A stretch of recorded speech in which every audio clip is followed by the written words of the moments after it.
নিশ্চয় আপোনালোকে মন কৰিছে যে আমি যোৱাবেলিৰ পৰা ২৬ জানুৱাৰী আৰু ২৯ তাৰিখলৈকে এই ৪টা দিন আমি সুন্দৰভাৱে অনুষ্ঠান পাতি আছোঁ কৃষক শ্বহীদৰ। কিন্তু ২৯ তাৰিখে যিহেতু সামৰিক বাহিনীয়ে কৰে, গতিকে তেখেতসকলে এৰি পেলাই আমি বাকী ৩ দিন আমাৰ চৰকাৰ আৰু আমাৰ ৰাইজে মিলি পেলাই কামখিনি কৰিছোঁ। এতিয়া তাৎপৰ্যপূৰ্ণভাৱে আমাৰ এই শ্বহীদ সমাধি ক্ষেত্ৰত আমাৰ কেইবাটাও সুন্দৰ পৰিকল্পনা আছে। সেই পৰিকল্পনাসমূহৰ ভিতৰত আজি যেনিবা এটা পৰিকল্পনাৰ অকণমান আমি এটা ক্ষুদ্ৰ ৰূপ মুকলি কৰা ব্যৱস্থা এটা হৈছে। আমাৰ যশস্বী এগৰাকী ব্যক্তি আমাৰ ডক্টৰ অমৰেন্দ্ৰ নাৰায়ণ দেৱৰ জৰিয়তে এয়া হৈছে কি যে এটা প্ৰযুক্তিগত প্ৰেক্ষাগৃহ, আৰু এই প্ৰযুক্তিগত প্ৰেক্ষাগৃহ বা আমাৰ ডিজিটেল যিটো নেকি আমাৰ অডিটৰিয়াম, এইটোৰ মূল লক্ষ্যটো হৈছে কি যে ইয়াত যিসকল আহিব সেইসকলে যাতে প্ৰযুক্তিৰ মাধ্যমেৰে আমাৰ তথ্যচিত্ৰ বা অন্যান্য আমাৰ জিলাখনৰ কৃষি ব্যৱস্থা আৰু কেনেকৈ নাঙল কৰ লগাবলগীয়া হৈছিল, মাটি খাজনা বঢ়াব লগা হৈছিল, তাৰ বিৰুদ্ধে কেনেকৈ এবাৰ নহয় দুবাৰ নহয় আমি একেবাৰে ১৮৬৪ চনৰ পৰাই কেনেকৈ আমাৰ এটা আন্দোলন গঢ়ি উঠিছিল ইংৰাজৰ বিৰুদ্ধে। এয়া স্বাধীনতা আকাংক্ষী আমাৰ এছাম কৃষকৰ জাতি ধৰ্ম বৰ্ণ নিৰ্বিশেষে তেওঁলোকৰ এয়া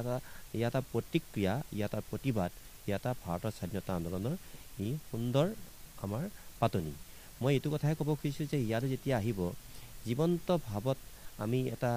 আমি ভাবিছোঁ যে লাইট এণ্ড চাউণ্ড, য'ত নাটক থাকিব, নাটকৰ অংশটো আমাৰ জীৱন্ত ইয়াৰ স্থানীয় ডেকা ডেকেৰীসকলে কৰিব, আৰু লাইট এণ্ড চাউণ্ডেৰে আমি কিছুমান প্ৰযুক্তিগত ধ্যানেৰে আমি সেই গোটেই ৪৫ মিনিটৰ গোটেই বিষয়টো আমি উপস্থাপন কৰিব বিচাৰিছোঁ সুন্দৰভাৱে। গতিকে ইয়াৰ উপৰিও এটা সুন্দৰ স্মৃতিসৌধৰ যিটো পৰিকল্পনা যোৱাবেলি আমি কৰিছিলোঁ, সেয়া ইতিমধ্যে আমাৰ বীৰেন সিং ডাঙৰীয়া সকলোকে দেখুৱাইছে, আৰু সেইটো তেখেতে বিভিন্ন পৰা পৰামৰ্শ লৈ পেলাই নতুন ধৰণে সেইটোকে লৈ পেলাই এটা স্মৃতিসৌধৰ ইতিমধ্যে ব্যৱস্থা কৰিছে। আৰু সেইটো আমাৰ চৰকাৰৰ ওচৰত দাখিল কৰাৰ পিছতেই যিখিনি আমাৰ অতিৰিক্ত ধন, সেইখিনি অতিৰিক্ত ধন মানে যেতিয়া আদায় হ'ব বা আমি যেতিয়া প্ৰতিশ্ৰুতি পাম তেতিয়া আমি সেইখিনি কাম আৰম্ভ কৰিম। হয় হয়, কাইলৈ আমাৰ কাৰ্যসূচী অনুসৰি আমি আমাৰ মূল ব্যক্তিগৰাকী যিহেতু আমাৰ মন্ত্ৰী ডাঙৰীয়াটো আহিবই, কৃষি মন্ত্ৰী অতুল ডাঙৰীয়া আহিবই, তাৰোপৰি আমাৰ আটাইতকৈ গুৰুত্বপূৰ্ণ বিষয় হৈছে কি যে আমাৰ সাংস্কৃতিক মন্ত্ৰীগৰাকী তেখেত যিহেতু আমি অহাৰ কাৰণে একান্ত ইচ্ছা, যদি কিবা এটা কাৰণত যদি তেখেতে কোনো কাৰিকৰী অসুবিধা নহয় তেতিয়াহ'লে নিশ্চয় তেখেত অহাৰ বাটটো মুকলি হৈ আছে। আৰু মাননীয় মুখ্যমন্ত্ৰী মহোদয়েও ব্যস্ততাপূৰ্ণ কাৰ্যসূচীৰ মাজেৰে আহিবৰ কাৰণে এটা যত্ন কৰিছে, সেইখিনি খবৰ আমি আজি সন্ধিয়াৰ ভিতৰতে পাই যাম। আৰু লগতে আপোনালোকে জানে যে আমাৰ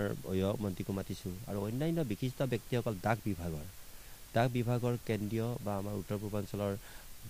বিষয়বিলাক আহিব, মানে যিবিলাক আমাৰ বিষয়ববীয়া, কাৰণ এইবাৰ দ্বিতীয়বাৰৰ কাৰণে কেন্দ্ৰীয় ডাক বিভাগে আমাৰ শ্বহীদৰ পবিত্ৰ স্মৃতিত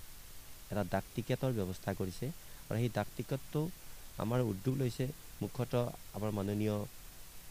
সাংসদ ডাঙৰীয়া যিগৰাকীয়ে এই গোটেই অনুষ্ঠানটোৰ লগতো জড়িত হৈ আছে, তেখেতো কালি থাকিবই উপস্থিত। গতিকে মই ভাবোঁ যে আৰু বহু কিবা কিবি কাৰণত আমাৰ কালি যদি সম্ভৱ হয় হয়তো ভাল খবৰ আপোনালোকে পাব। কাৰ্যসূচী আপোনাৰ ৰাতিপুৱাৰ পৰা আমাৰ যিখিনি এটা গতানুগতিক আমাৰ শ্ৰদ্ধা তৰ্পণ স্মৃতি, আমাৰ যিসকল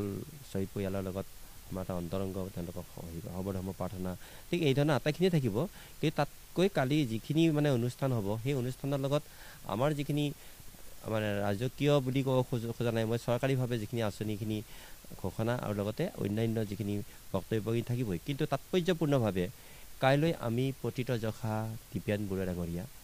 আৰু লগতে তৰালি শৰ্মা ডাঙৰীয়ানী আৰু আমাৰ এগৰাকী গায়িকা আমাৰ পাঠক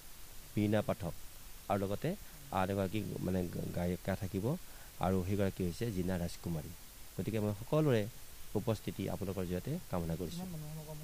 মানুহটো আপোনাক ক'ব নালাগে, আজি ৰাতিপুৱাতে ১৫০ মানুহ হৈছে, কিন্তু অকণমান আমাৰ আজি আৰম্ভটো দেৰি হৈছে, কাৰণ যিহেতু অতি সোনকালে